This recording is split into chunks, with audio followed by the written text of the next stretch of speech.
Assalamualaikum warahmatullahi wabarakatuh. Kembali lagi di channel Radio Horor. Untuk kisah kali ini masih melanjutkan dari kisah yang sebelumnya. Sebuah kisah dari tulisannya Agil R. Saputra. Kisah yang berjudul Gumbolopati. Dan sebelum kita lanjut ke ceritanya, tekan dulu tombol like video ini dan jangan lupa tekan juga tombol subscribe channel ini. Nyalakan juga lonceng notifikasinya agar tidak ketinggalan cerita-cerita lainnya dari channel ini. Dan buat teman-teman yang pengen membaca langsung ceritanya, nanti silahkan saja kunjungi linknya yang nanti akan saya sertakan di kolom deskripsi. Dan seperti apa untuk kelanjutan dari kisah ini, langsung saja kita masuk ke ceritanya. Cerita ini aku alami kurang lebih 5 tahun yang lalu.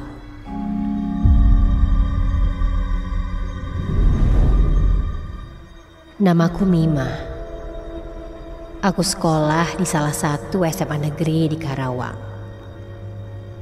Saat itu waktu ujian sudah selesai dan masuklah saat liburan sekolah.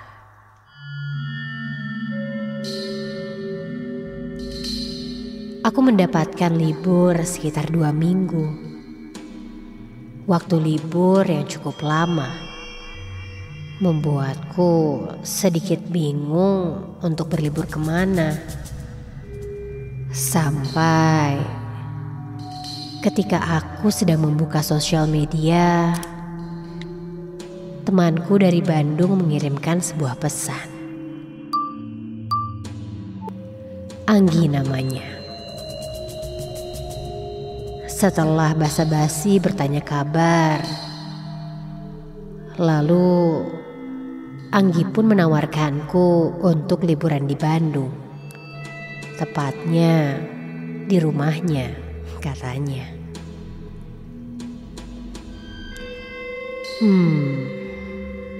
Setelah mengobrol lumayan lama di chat itu, aku pun memutuskan untuk menerima ajakannya.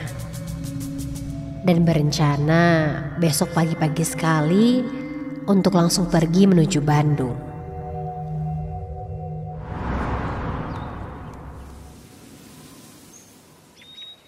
Pagi pun tiba. Aku sudah bersiap pergi menuju travel.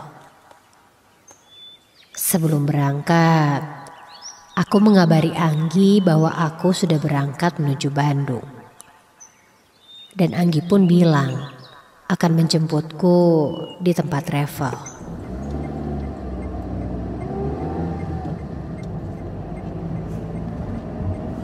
Singkat cerita, selama perjalanan aku pun tertidur pulas.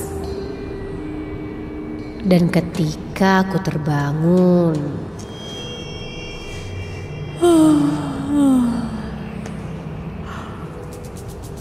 ternyata aku sudah berada di pintu keluar Tol Paster.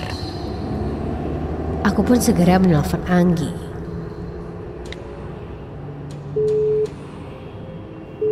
Halo, Gi. Aku bentar lagi sampai nih. Oh gitu. Oke. Tunggu ya. Ternyata Anggi sudah sampai di tempat pemberhentian travelku. Dan sekitar 15 menit kemudian, aku pun sampai. Kulihat Anggi sudah siap menjemputku dengan motor.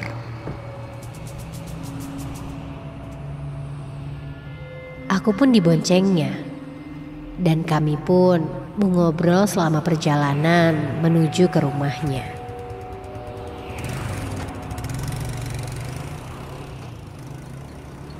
Ini adalah kali pertamaku menginap di rumah Anggi. Karena ternyata Anggi sudah pindah rumah dari rumahnya yang dulu. Selama perjalanan, kami pun mengobrol cukup banyak. Karena ternyata sudah lama juga kami tidak bertemu seperti ini.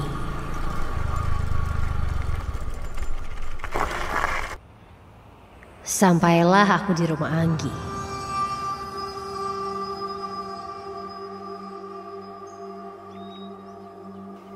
Kulihat rumahnya yang sekarang ternyata bangunannya masih bangunan zaman dulu. Dari arsitektur rumahnya pun masih kental dengan nuansa rumah zaman Belanda. Seperti rumah-rumah yang suka dipakai sebagai tempat syuting film. Ingatku saat itu. Setelah memarkirkan motor di garasi, Anggi pun mengajakku untuk masuk ke dalam rumah.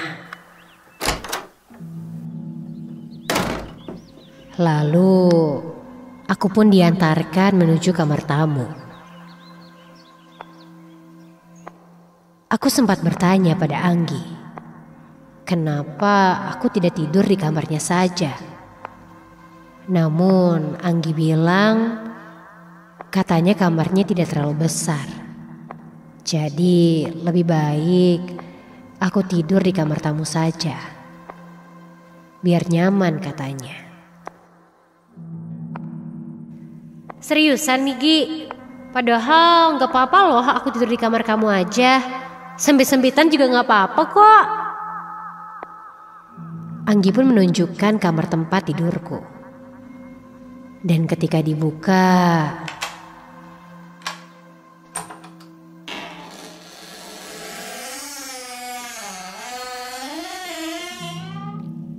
Gi, ini seriusan kamarnya?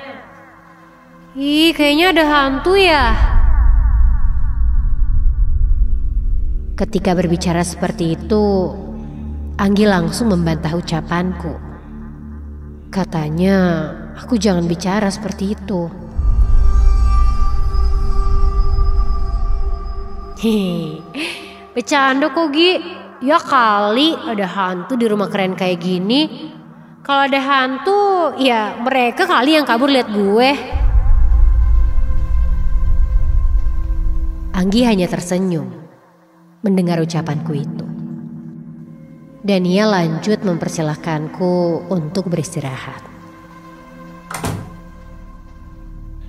Waktu pun berlalu. Sorenya, Anggi mengajakku jalan-jalan di Bandung. Hingga tak terasa sudah sekitar jam 10 malam.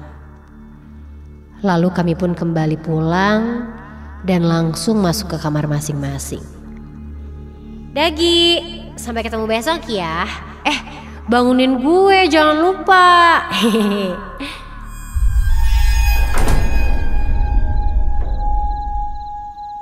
Setelah bersih-bersih, aku pun langsung merebahkan diri ke atas tempat tidurku.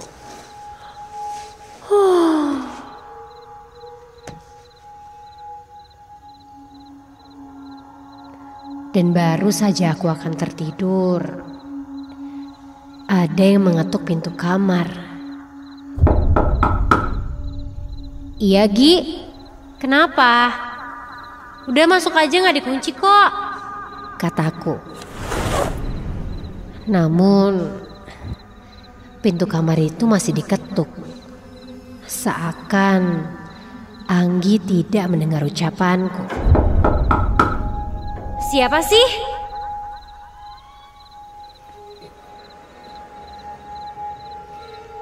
Aku pun beranjak dari tempat tidurku dan langsung bergegas membuka pintu. Iya, tunggu. Dan ketika baru saja aku membuka pintu,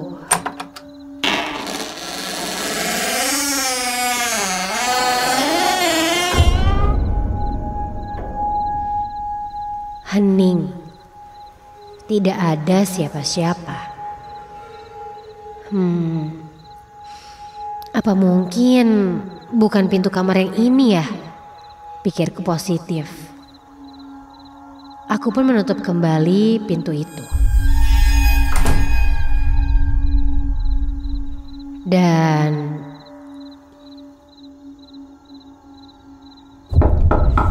astaga, siapa sih? Iya,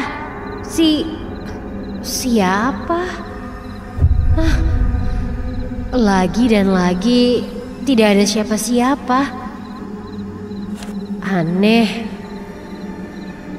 Penasaran, aku pun keluar dari kamar dan berjalan menyusuri lorong sekitar rumah ini. Namun, sudah cukup lama aku berjalan. Tidak ada orang-orang. Aku yakin sih mereka sudah tidur. Aku pun kembali ke kamar dan berusaha untuk menghiraukannya.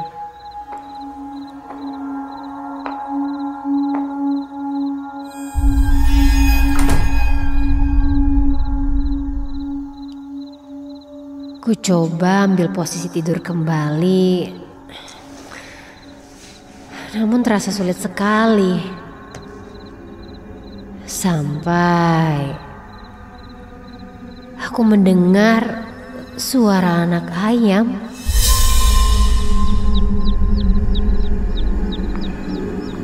Mendengar itu rasanya sedikit aneh, karena sepenglihatanku tadi, kulihat di sini tidak ada kandang ayam.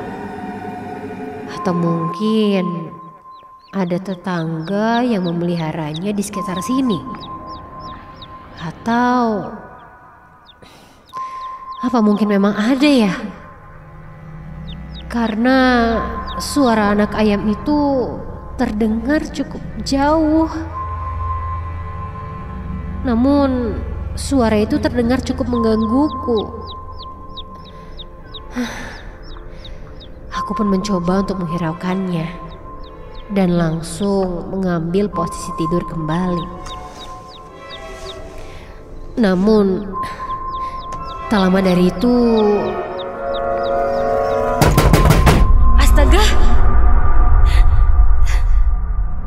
seperti ada yang menggedor pintu kamarku dan juga jendela langit-langit kamar ini.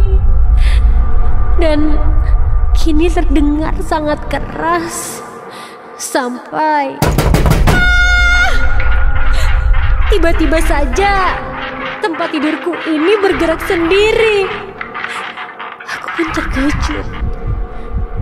Aku mencoba untuk mengatur nafasku perlahan dan langsung beranjak dari tempat tidur. Tapi ya Tuhan,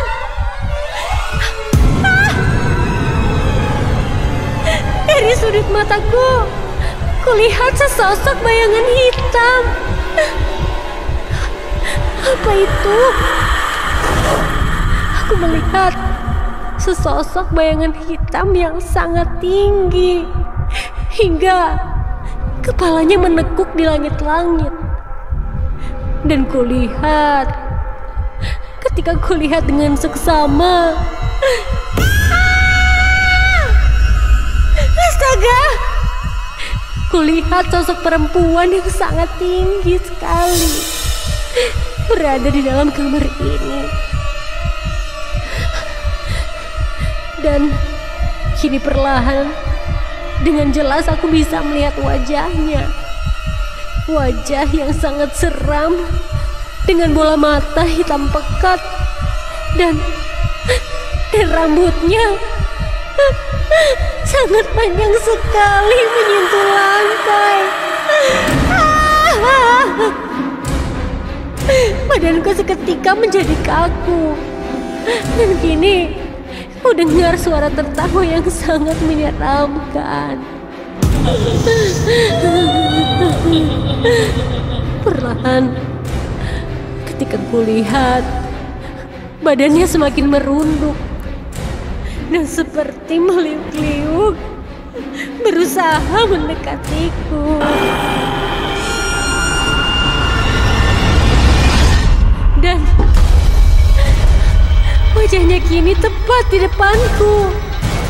Mulutnya menganga dan dia pun tertawa tepat di depan mukaku.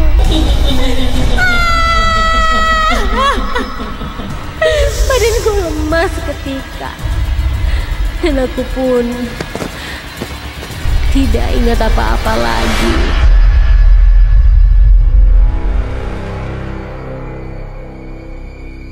Esok paginya, ketika aku terbangun, badanku lemas dan kepalaku pun pusing. Ketika terbangun, kulihat Anggi sudah berada di dalam kamar.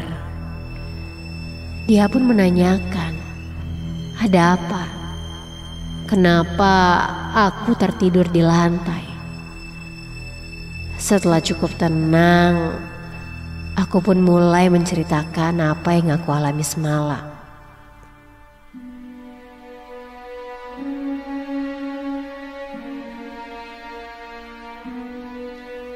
Dan setelah aku ceritakan, Anggi pun langsung bercerita bahwa sosok yang bertemu denganku itu adalah sosok si Nyai. Iya, si Nyai adalah sosok penunggu di depan rumah ini. Mendengar itu, aku pun hanya bisa terdiam dan mencoba untuk introspeksi diri. Aku pun sadar bahwa ketika kita sedang berada dimanapun, kita harus menjaga omongan dan juga sikap kita. Karena mungkin apa yang kita ucap didengarkan juga oleh mereka yang tak terlihat.